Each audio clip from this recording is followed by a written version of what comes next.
Welcome to Zaini study instruments guys. آج کا ہمارا ٹاپک ہے the murder of Aziz Khan. یہ ایک پاکستانی ناول ہے جو کہ جنہیں لکھا ہے ذوالفقار گوسٹ جو کہ 3 مارچ 1935 کو پیدا ہوئے اور وہ ایک پاکستانی امریکن ناولسٹ ہیں اور یہ رائٹر ہیں، پوئٹ بھی ہیں اور ایسسٹ بھی ہیں، اور وہ ٹیکساس میں رہتے ہیں اور وہ فیمس ہیں میجیکل ریئلزم کی وجہ سے اور سخت حقیقت پسندی کی وجہ سے، اور وہ ریالٹی کو اس طریقے سے بیان کرتے ہیں کہ ان کا وہ ایک یونیک سٹائل بن جاتا ہے.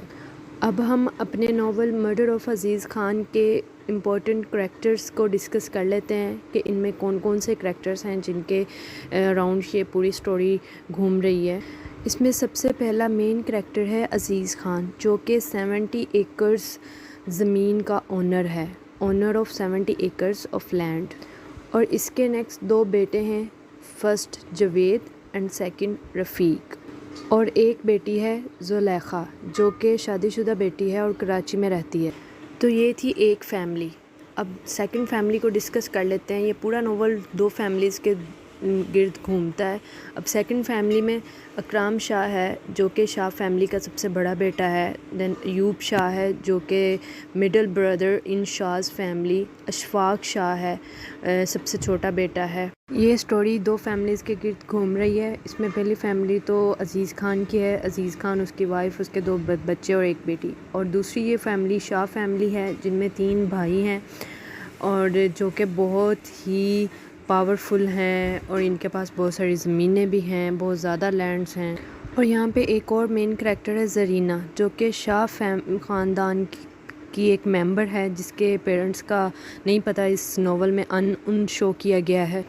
اب یہ جو ناول ہے مرڈر آف عزیز خان، یہ ایک کنونشنل ناول ہے. اس میں سوسائٹی کی فزیکل کنونشنز کے بارے میں بتایا ہوا ہے. اس میں نفرت، لالچ کے بارے میں بات کی گئی ہے، اور اس میں جو ٹینشن کریٹ ہوتی ہیں کہ کس طرح لوگ ایک ریس میں لگے ہوئے ہیں زیادہ سے زیادہ ارن کرنے کے چکروں میں، زیادہ سے زیادہ لینڈز آکوپائی کرنے میں. یہ سارے ٹاپک اس ناول میں ڈسکس کیے گئے ہیں. بیسیکلی اس ناول کا جو رائٹر ہے وہ یہ بتاتا ہے کہ پاکستان میں جو سوسائٹی ہے وہاں پہ ریچولز، یہ ساری چیزیں ڈسکس کی جاتی ہیں. اور اس میں ایک اور مین بات جو ڈسکس کی گئی ہے وہ یہ ہے کہ جو امیر لوگ ہیں ان کی لالچ کی ہوس ختم نہیں ہوتی. وہ چاہتے ہیں کہ ابھی ان کے پاس بہت سارا مال ہے، وہ چاہتے ہیں اور آتا جائے اور آتا جائے اور زیادہ آتا جائے. اور اسی طرح اس میں ڈسیپشن، چیٹ، یہ ساری چیزوں کو ڈسکس کیا گیا. اب چیپٹر 1 اس میں سٹارٹ ہوتا ہے اکرام شاہ کی انٹری سے جو کہ ممبئی سے آتا ہے، فرام بالاپور. اس ٹائم پہ پاکستان میں مارشل لا لگا ہوا ہوتا ہے اور وہاں پہ اتنی زیادہ مہنگائی ہوتی ہے، وہاں پہ ہر چیز لائک سیڈز ہو گئے، پروڈکٹس ہو گئے، وہ انتہا کی مہنگی ہوتی ہیں. اور پھر کالاپور میں جو کاٹن کے کھیت ہوتے ہیں وہ بہت زیادہ ہوتے ہیں، مطلب کہ ان کی مقدار بہت زیادہ ہوتی ہے. تو اکرم شاہ سوچتا ہے کہ کیوں نہ یہاں پہ اپنا بزنس سٹارٹ کر لیا جائے. اور اکرم شاہ فیملی کا سب سے بڑا بھائی ہے اور وہ جلدی جلدی سے 5 لاکھ روپیہ ارینج کرتا ہے کہیں نہ کہیں سے. 5 لاکھ اکٹھے کرنے کے بعد وہ سارے کاٹن کے جو فیلڈز ہوتے ہیں نا وہ خرید لیتے ہیں. پھر اس نے 10% پروفٹ جو ہوتا ہے وہ کافی ساری انڈسٹریز کے ساتھ شیئر کرتا ہے اور کافی ساری انڈسٹری کو اپنے ساتھ ملا کر ایک کانٹریکٹ سائن کر دیتا ہے. تو جب اس کے پاس بہت زیادہ ریونیو اکٹھا ہو جاتا ہے تو پھر وہ 2 کپڑوں کی فیکٹری بناتا ہے. پھر اس کے ساتھ اس کے کچھ فرینڈس بھی انویسٹ کرتے ہیں. اب کیا ہوتا ہے وہاں پر عزیز خان کے کچھ فیلڈز ہوتے ہیں، تو شاہ فیملی نے سارے فیلڈز خرید لیے ہوتے ہیں، بس عزیز خان کے فیلڈز رہتے ہوتے ہیں. تو عزیز خان جو ہوتا ہے وہ بیچتا نہیں ہے اپنے فیلڈز، تو وہ شاہ خرید نہیں سکتا. تو عزیز خان کے 70 ایکڑ فیلڈز تھے، although اس کا بزنس بہت اچھا چل رہا تھا. اب شاہ فیملی میں سے آفاق جو ہوتا ہے ینگر سن، وہ ایجوکیٹڈ ہوتا ہے، وہ اپنے بھائی کی طرف سے بہت زیادہ کرٹیسزم کا شکار ہوتا ہے. اور بڑے بھائی جو ہوتے ہیں وہ اس کو ٹین ایجر سمجھتے ہوتے ہیں، بیوقوف سمجھتے ہیں، اس کے آئیڈیاز کو ہمیشہ جھٹلا دیتے. اور اب جو ایوب ہے وہ دونوں بھائیوں میں سے مڈل والا ہوتا ہے اور بہت زیادہ اگریسو ہوتا ہے اور بہت زیادہ غصے والا بھی ہوتا ہے.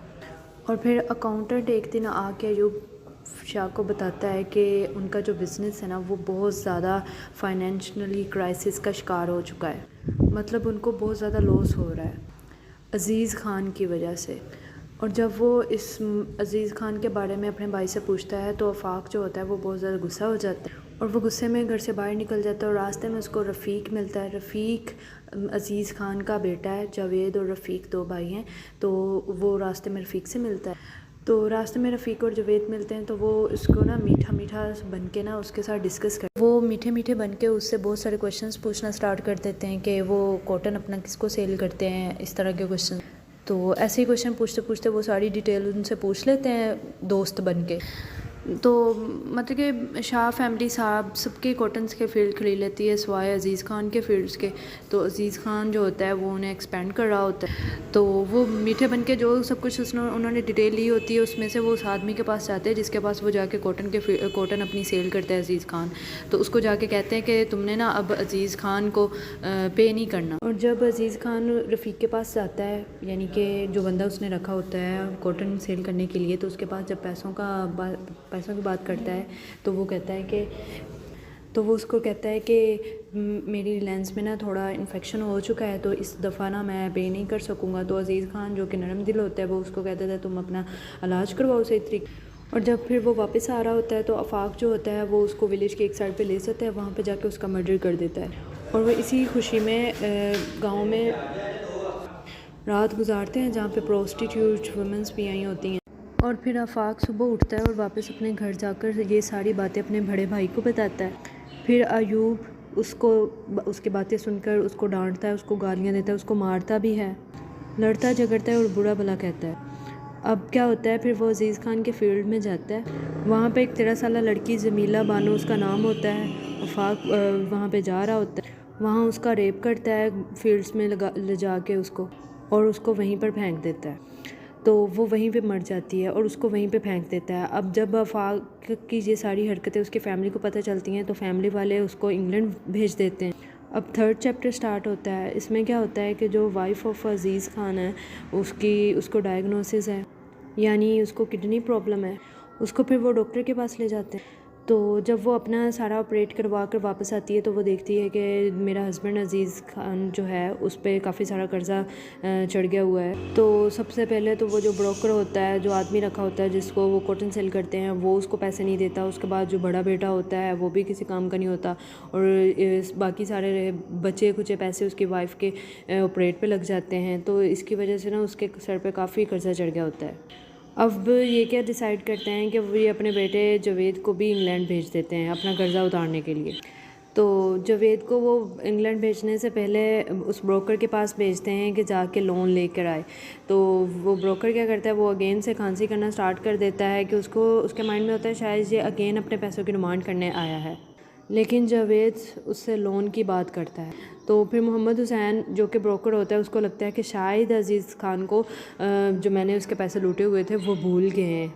تو اسے لگتا ہے کہ شاید رفیق کی ڈیتھ کی وجہ سے نا عزیز کو اس کے غم میں اپنے پیسے بھول چکے ہیں۔ تو محمد حسین کیا کرتا ہے، اس کو لون پے کرنے کی پرمیشن تو دے دیتا ہے، لیکن اسے ایک کانٹریکٹ سائن کرواتا ہے، اگر وہ لون پے نہ کر پائے ودن ٹائم تو اس کو جو 70 ایکڑز لینڈ ہے نا وہ اسے محمد حسین کو دینی پڑے گی، کیونکہ قرضہ اتنا زیادہ ہوتا ہے تو قرض دار اس کے دروازے پہ کھڑے ہوتے ہیں۔ تو اس وجہ سے جاوید کو ایگریمنٹ سائن کرنا ہی پڑتا ہے۔ اب کیا کرتا ہے، وہ جاوید پیسے لے کے راستے میں جا رہا ہوتا ہے تو راستے میں اس پر اٹیک ہوتا ہے، تو اس سے اس کی ساری منی چھین لی جاتی ہے اور جاوید کو مار دیا جاتا ہے۔ اب یہاں پہ ایک اور کریکٹر شو ہوتی ہیں رضیہ، جو کہ ایوب کی منگیتر ہیں۔ تو جو آفاق جو انگلینڈ میں بیٹھا ہوتا ہے انہیں پتہ چلتا ہے کہ رضیہ کا آفاق کے ساتھ بھی کوئی ریلیشن ہے۔ اب چیپٹر 4 سٹارٹ ہو جاتا ہے۔ جو میں نے سٹارٹ پہ بتایا تھا، زرینہ شاہ فیملی کا ایک رکن ہی ہے، ممبر ہے، لیکن اس کے پیرنٹس کا نہیں پتہ۔ تو یہاں پر ایوب جو ہے وہ یہ بات ظاہر کرتا ہے کہ یہ اکرم کی بیٹی ہے۔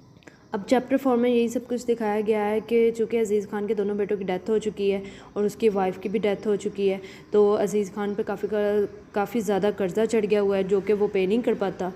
تو پھر شاہ فیملی والے عزیز خان کے لینڈ کو آکوپائی کر لیتے ہیں۔ اب عزیز خان اکیلا ہو جاتا ہے تو اس کا ایک کزن ہوتا ہے لاہور میں۔ تو سٹارٹنگ پہ میں نے بتایا تھا اس کی بیٹی کی شادی ہوئی ہوتی ہے، کراچی میں وہ رہتی ہے، تو بس وہ وہیں انہی کے پاس چلا جاتا ہے۔ تو وہاں پہ عزیز خان کو لگتا ہے کہ میں بھی یہاں پر پولیس میرا ساتھ دے، کیونکہ پولیس کو غریبوں کو مدد کرنے کے لیے بنایا گیا ہے۔ تو پھر عزیز خان پولیس آفیسر سے سارا معاملہ ڈسکس کرتا ہے۔ لیکن پولیس آفیسر بہت زیادہ بدتمیزی سے پیش آتا ہے عزیز خان کے ساتھ، اس کو بہت زیادہ شرمندہ کر دیتا ہے۔ اب جب وہ واپس آتا ہے تو وہ ڈپریشن میں چلا جاتا ہے اور باہر کسی دور جگہ پر جا کے سوسائڈ کر لیتا ہے۔ یہ تھی مرڈر آف عزیز خان کی مکمل سٹوری۔ اب چونکہ بک کا title murder of Aziz Khan ہے، لیکن اینڈ پہ تو جا کے عزیز خان نے سوسائڈ کیا ہے، تو یہ بک کے ٹائٹل کے حساب سے مرڈر آف عزیز خان اس طرح ہے کیونکہ شاز فیملی نے عزیز خان کو اتنا زیادہ مجبور کر دیا ہوا تھا کہ وہ سوسائڈ کرے، سو مرڈر آف عزیز خان اس حساب سے بنتا ہے۔ یہ اس کے ٹائٹل کی سگنیفیکینس۔ تو اس کے پاس وہ اکیلا بچ گیا تھا پیچھے، لاسٹ پہ اس کے دونوں بیٹوں کی بھی ڈیتھ ہو گئی، اس کی وائف کی بھی ڈیتھ ہو گئی تھی، اس کے پاس کوئی چارہ نہیں بچا تھا زندگی جینے کا۔ تو یہ ساری کنڈیشن اس کی شاز فیملی کی وجہ سے ہوئی تھی، تو ایکچولی میں یہ سوسائڈ جو ہے وہ مرڈر ہے۔ تو یہ تھی اس novel murder of Aziz Khan کی فل سٹوری۔